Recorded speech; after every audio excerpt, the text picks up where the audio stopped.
घर पे जब भी रसगुल्ले बनाने जाते हैं कभी तो वो टूट जाती है, नहीं तो अंदर से हार्ड हो जाती है। तो फ्रेंड ये वीडियो सिर्फ आपके लिए है, क्योंकि आज की वीडियो में मैं रसगुल्ले बनाने के सारा ट्रिक्स और टिप्स सबके साथ शेयर करूंगी। तो फ्रेंड मामानिस किचन पे आप सबको बहुत बहुत स्वागत है और आज मैं बनाऊंगी रसगुल्ले। और फ्रेंड पहला बैसाख भी आ गई है, तो मेरे तरफ से सभी को शुभ नववर्ष। तो फ्रेंड चलिए देखते हैं रसगुल्ला या फिर रसगुल्ले कैसे बनाते हैं। रसगुल्ले बनाने के लिए सबसे पहले हमें दूध को उबाल लेना है, इसलिए मैं गैस को ऑन करके ये भगोना के अंदर 1 लीटर गाय की दूध ले लिया है, क्योंकि गाय के दूध से ही रसगुल्ले अच्छी बनती है। आप भैंस का दूध मत यूज कीजिएगा, क्योंकि भैंस के दूध से रसगुल्ले अच्छी नहीं बनती है।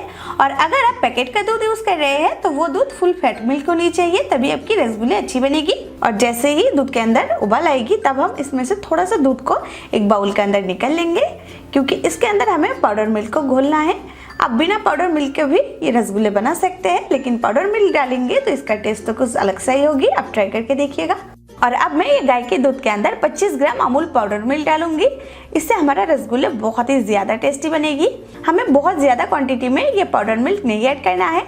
मैं 1 लीटर गाय के दूध लिया है, उसके हिसाब से 25 ग्राम अमूल पाउडर मिल्क एकदम इनफ है। और अब हमें इसे अच्छे से घोल लेना है, कोई भी लम्स नहीं होनी चाहिए। पाउडर मिल्क को अच्छे से घोल के हमें गाय के दूध के अंदर डाल देना है और इसे अच्छे से हमें मिक्स कर लेना है। और गैस की फ्लेम को हमें मीडियम हाई पर रखा है। मीडियम हाई फ्लेम पे ही हमें ये दूध को और 3 से 4 मिनट तक उबलने देते हैं। और थोड़ी देर बाद दूध को इस तरीके से चला देंगे, नहीं तो अगर ये दूध के ऊपर मलाई जम जाएगी तो इसका सारा फैट ऊपर चले आएगी और हम जब छेना बनाएंगे तो छेना हार्ड हो जाएगी। इसलिए आप भी दूध को थोड़ी देर बाद चला देना। तो 3 से 4 मिनट तक ये दूध को और थोड़ा सा उबलने के बाद अब मैं गैस की फ्लेम को बंद कर देती हूँ। ये दूध को मैं टोटल 8 से 10 मिनट तक उबाला है। दूध हमारा अच्छे से उबल गई है और अब हमें ये दूध को फाड़ना है, लेकिन फाड़ने से पहले हमें दूध को इस तरीके से चलाते हुए थोड़ा सा ठंडा कर लेना है, नहीं तो अगर हम ये गर्म दूध फाड़ेंगे तो हमारा छेना बहुत ही हार्ड हो जाएगी। बस 1 से 1.5 मिनट तक वेट करने के बाद अब मैं इसके अंदर 2 टेबलस्पून विनेगर लेती हूँ, क्योंकि मैं विनेगर से ही ये दूध को फाड़ूंगी। थोड़ा थोड़ा करके विनेगर डालना है और इस तरीके से हल्के से स्पैचुला चलाना है। चाहे तो आप नींबू के जूस से भी ये दूध को फाड़ सकते हैं। एक साथ ज्यादा नहीं डालना है, हमें देखना है हमें कितनी विनेगर की जरूरत है। जितना हमें विनेगर चाहिए हम उतना ही डालेंगे। ज्यादा डालेंगे तो हमारा छेना एकदम खट्टा हो जाएगी, इसलिए थोड़ा थोड़ा करके डालेंगे और इसको घुमाएंगे। और दूध को हमें बहुत ज्यादा ठंडा करके विनेगर नहीं डालना है, नहीं तो आपकी छेना नहीं बनेगी, आपका चीज बन जाएगी। इसलिए 1 से 1.5 मिनट के बाद ही आप इस तरीके से विनेगर डालना। 2 टेबलस्पून विनेगर डालने के बाद भी ये दूध नहीं फटा है, इसलिए मैं इसके अंदर और 2 टेबलस्पून विनेगर ले लिया है। तो पहले की तरह थोड़ा थोड़ा करके डालेंगे और हल्के से स्पैचुला इस तरीके से चलाते रहेंगे। तो अब मैं बची हुई विनेगर को भी डाल देती हूँ और आप देख ही सकते हैं दूध अच्छे से फट गई है। इसके अंदर हमें और विनेगर डालने की जरूरत नहीं है। ये दूध को फाड़ने में हमें टोटल 4 टेबलस्पून विनेगर लगा है। थोड़ी देर के बाद ही आप देख सकते हैं पानी और जो छेना है वो एकदम अलग हो गई है। पानी आपको ग्रीन ग्रीन दिख रही है, यानी कि हमारा छेना एकदम परफेक्ट बनी है। तो इसे हमें छानना है, लेकिन छानने से पहले बस 2 मिनट वेट करेंगे ताकि ये थोड़ा सा ठंडा हो जाए, फिर हम इसको छानेंगे। 1 से 1.5 मिनट तक वेट करने के बाद जब छेना थोड़ा सा ठंडा हो जाएगी तब हम भगोना के ऊपर एक छन्नी रखेंगे। छन्नी के ऊपर एक क्लीन सफेद कलर का सूती का कपड़ा रखेंगे। फिर इसके अंदर छेना को डालेंगे। आप कोई भी कलर वाला कपड़ा नहीं यूज कीजिएगा, नहीं तो ये गरम छेना अगर इसके अंदर डालेंगे तो उसका कलर छेना के ऊपर लग सकता है।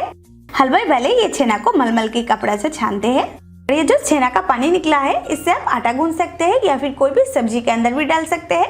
तो इसे मैं निकल के अलग से रख देती हूँ। और अब हमें ये छेना को क्लीन नॉर्मल वाटर से अच्छे से वॉश कर लेना है, ताकि इसके अंदर विनेगर का जो भी फ्लेवर या फिर खट्टापन है वो चला जाए। छेना को 2 से 3 बार वॉश करने के बाद अब मैं ये सूती की कपड़ा को इकट्ठा करके एक पुतली की तरह कर लेती हूँ। और अब हमें ये छेना की पोटली को इस तरीके से निचोड़ लेना है, ताकि छेना के अंदर जो भी एक्स्ट्रा सारा पानी है वो नीचे से निकल कर बाहर आए। छेना के ऊपर हमें प्रेशर नहीं डालना है, नहीं तो छेना हार्ड हो जाएगी।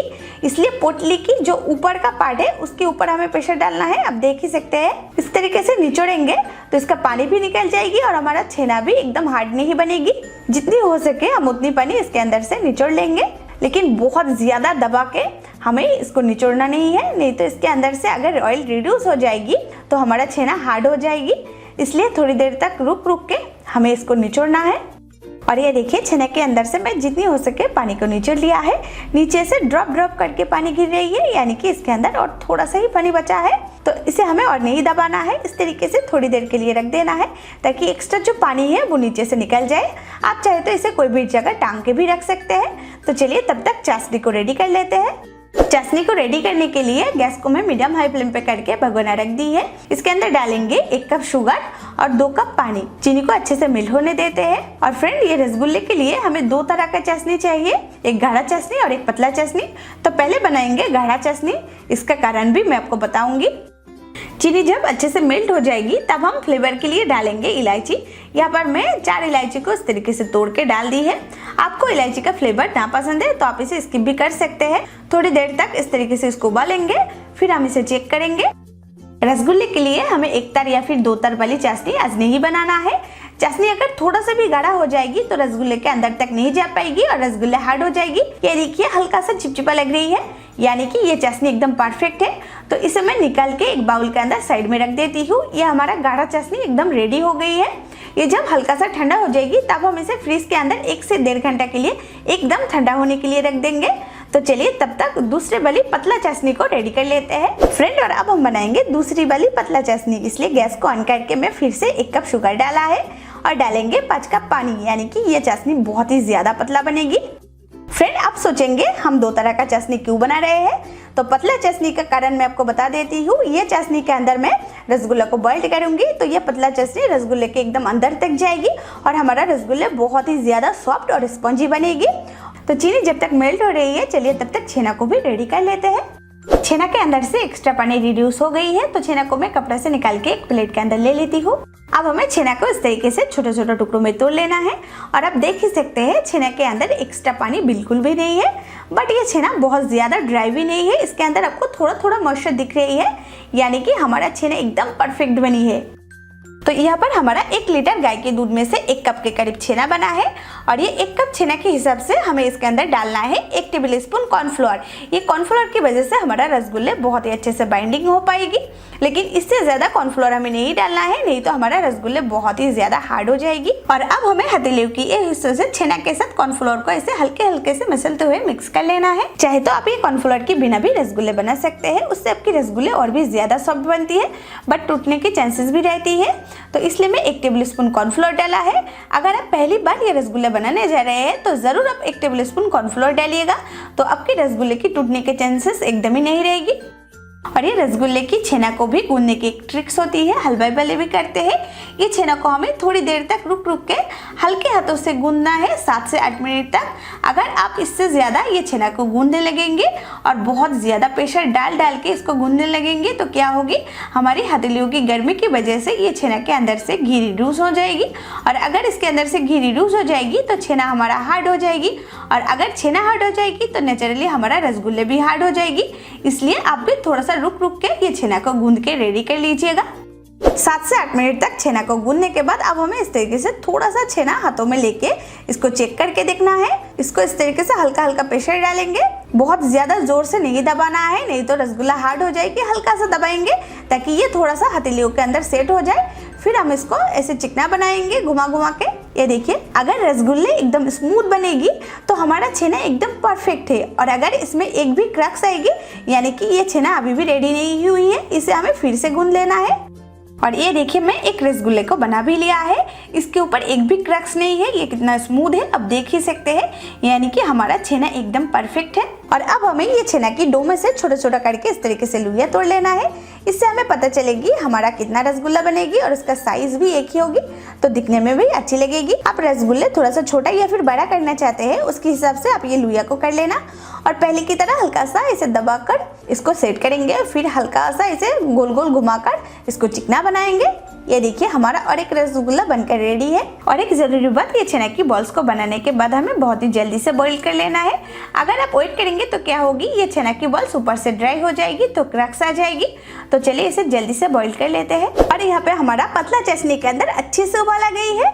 तो अब हमें एक एक करके छेना की बॉल्स को इसके अंदर डालना है। एक साथ सारा बॉल्स को नहीं डालना है, नहीं तो फटक से इसका टेम्परेचर एकदम कम हो जाएगी तो ये मैश हो जाएगी। इसलिए एक एक करके डालेंगे, थोड़ी देर तक रुकेंगे, फिर डालेंगे। इस तरीके से सारा छेना की बॉल को हमें डाल देना है। सारा चना की बॉल्स को इसके अंदर डालने के बाद अब हमें गैस की फ्लेम को एकदम ही हाई पे करके इसे बिना ढक्कन के 3 से 4 मिनट तक उबलने देना है। 3 मिनट के बाद इसके अंदर डालेंगे इलायची। तो 3 इलायची को मैं पहले से तोड़ लिए थे, इसको मैं फ्लेवर के लिए डाला है। अब हमें ये पैन को कवर करके 7 से 8 मिनट तक उबाल लेना है और गैस की फ्लेम को मैं हाई पर ही रखा है। 8 मिनट के बाद कवर को हटाएंगे और ये देखिए हमारा छेना की बॉल्स फूल के कितना बड़ा हो गई है। तो अब मैं गैस की फ्लेम को हाई में से थोड़ा सा कम करके मीडियम हाई पे कर देती हूँ और ऐसे ही हमें ये रसगुल्ले को और 10 मिनट तक इसे बिना ढक्कन के उबाल लेना है। लेकिन चाशनी हमें थोड़ा सा कम लग रही है, इसलिए मैं दूसरे ओवन के ऊपर 1 कप पानी को पहले से गर्म करके रखा था। तो थोड़ा थोड़ा करके इस तरीके से गर्म पानी इसके अंदर डालेंगे। आप भी इस समय थोड़ा सा गर्म पानी डाल सकते हैं। ये सारे रसगुल्ले बॉईल करने में हमें टोटल 22 से 24 मिनट लगेंगे।